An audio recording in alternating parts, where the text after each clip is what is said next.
కూటమి ప్రభుత్వం సంవత్సరం పాలనలో సంక్షేమం అభివృద్ధి పదంలో పరుగులు పెడుతుందని మంత్రి ఎన్ఎండి ఫరూక్ ఎమ్మెల్యే నజీర్ అహ్మద్ పేర్కొన్నారు. స్థానిక 54 డివిజన్లోని సంజీవయ్య నగర్ 4వ లైన్ డగ్లస్ స్కూల్ వద్ద నుంచి సుపరిపాలనలో తొలి అడుగు ఇంటింటికి తెలుగుదేశం పార్టీ కార్యక్రమం నిర్వహించారు. కార్యక్రమానికి ముఖ్య అతిథిగా మైనార్టీ సంక్షేమ శాఖ మంత్రి ఎన్ఎండి ఫరూక్, గుంటూరు తూర్పు నియోజకవర్గ ఎమ్మెల్యే మహమ్మద్ నజీర్ హాజరయ్యారు. ఈ సందర్భంగా వారు మీడియాతో మాట్లాడారు. కూటమి ప్రభుత్వం ప్రవేశపెట్టిన సంక్షేమ పథకాల గురించి ప్రజలకు వివరిస్తున్నామని చెప్పారు. ప్రజల సమస్యలను అడిగి తెలుసుకోవడానికి సుపరిపాలనలో తొలి అడుగు కార్యక్రమం ఉపయోగపడుతుందని చెప్పారు. తల్లికి వందనం పథకం ద్వారా ఇంటిలో ఎంతమంది పిల్లలు ఉంటే అంతమందికి లబ్ధి చేకూరుతుందని అన్నారు. రాష్ట్రం ఆర్థికంగా ఇబ్బందులు ఉన్నప్పటికీ ఎన్నికల ముందు ప్రజలకు ఇచ్చిన హామీలను ఒక్కొక్కటిగా నెరవేర్చుకుంటూ వస్తున్నామని ఈ సందర్భంగా తెలియజేశారు. సంక్షేమం ఆర్థిక పరంగా రాష్ట్రాన్ని ముందంజలో ఉంచడమే కూటమి ప్రభుత్వ లక్ష్యమని తెలిపారు. కార్యక్రమంలో డిప్యూటీ మేయర్ షేక్ సజీలా, మాజీ గ్రంథాలయ సంస్థ చైర్మన్ రాజా మాస్టర్ మరియు కూటమి ముఖ్య నాయకులు, కార్యకర్తలు, అభిమానులు పాల్గొన్నారు.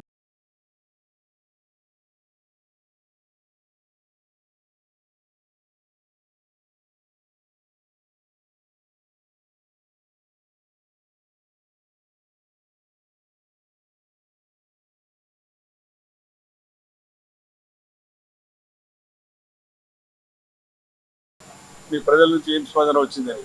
ప్రజల నుంచి స్పందన బ్రహ్మాండం వచ్చింది. గత ప్రభుత్వం 42 లక్షల మందికి ఇస్తే ఈ ప్రభుత్వం 67 లక్షల కుటుంబాలకు ఈరోజు ఇవ్వడం జరిగింది.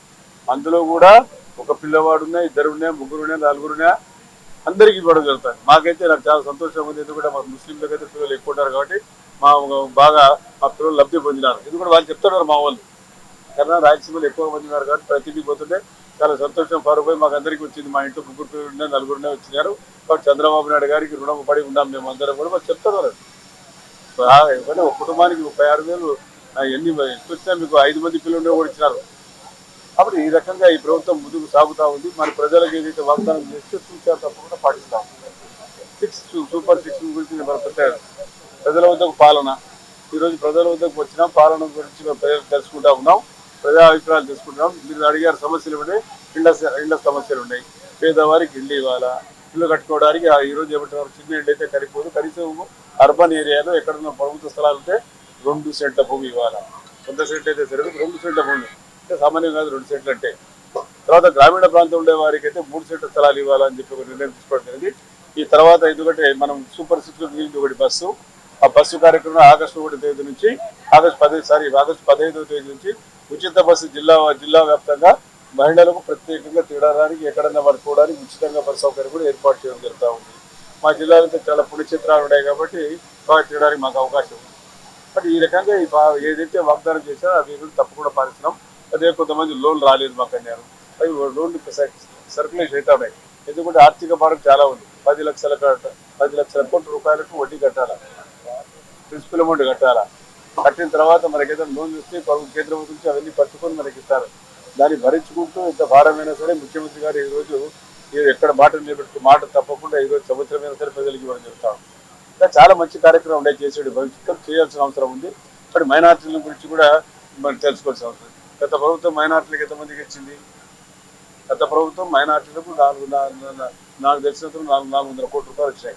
ఈ సంవత్సరం దాదాపుగా 800 కోట్ల రూపాయలు మైనార్టీ ముస్లింలకు కేవలం ఈరోజు తల్లికి వందనం ద్వారా 800 కోట్ల రూపాయలు పైచీలకు వచ్చాయి. జ్యోతికుల అదేవిధంగా క్రిస్టియన్స్, ముస్లిం మైనార్టీ అనుకుంటే దాదాపు 850 కోట్ల రూపాయలు ఈరోజు ప్రభుత్వం మా బిడ్డలకు, మా పిల్లలకు, పేదవారికి ఇచ్చిందని రాలా.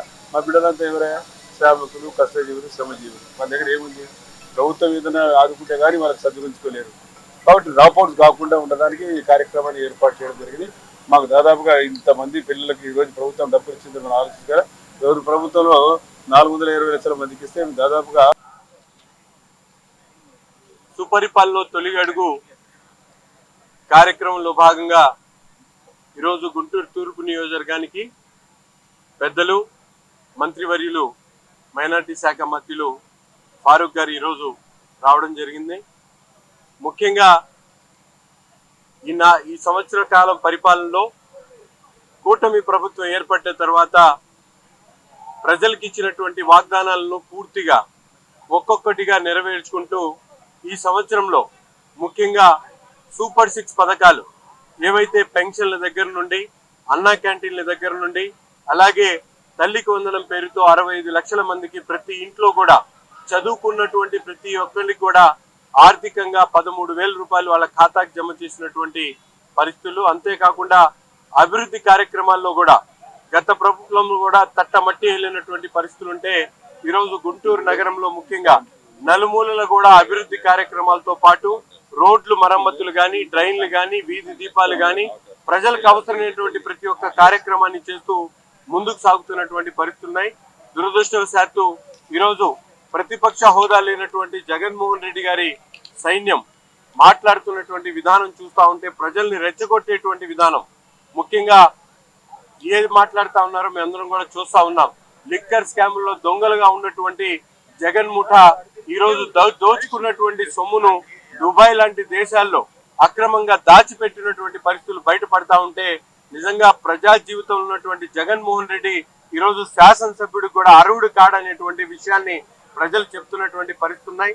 ముఖ్యంగా కూటమి ప్రభుత్వం ఏర్పడి ఈ సంవత్సరంలో ప్రతి ఒక్క కార్యక్రమాన్ని కూడా నెరవేర్చి ప్రజల దగ్గరికి వెళ్లి వారి కష్ట సుఖాలను, వారి పడుతున్నటువంటి ఇబ్బందులను, ఈ ప్రభుత్వం చేసినటువంటి కార్యక్రమాలని వివరించడానికి గౌరవ ముఖ్యమంత్రి గారి ఆదేశాల మేరకు ఈరోజు రాష్ట్ర వ్యాప్తంగా ప్రతి ఒక్క నియోజకవర్గంలో కూడా క్షేత్రస్థాయిలో కూటమి నాయకత్వం యావత్తు కూడా ప్రజల దగ్గరికి వెళ్లి వారితో పాలు పంచుకొని వారి విషయాన్ని తెలుసుకోవడమే కాకుండా ముఖ్యంగా మంత్రులని ఈరోజు ఒక్కొక్క నియోజకవర్గానికి పంపించి అక్కడ ఉన్నటువంటి ఫీడ్బ్యాక్ ని తీసుకొని మరింత మెరుగైనటువంటి పరిపాలన అందించేటువంటి విధంగా ఈరోజు కార్యక్రమాన్ని తీసుకోవడం జరిగింది.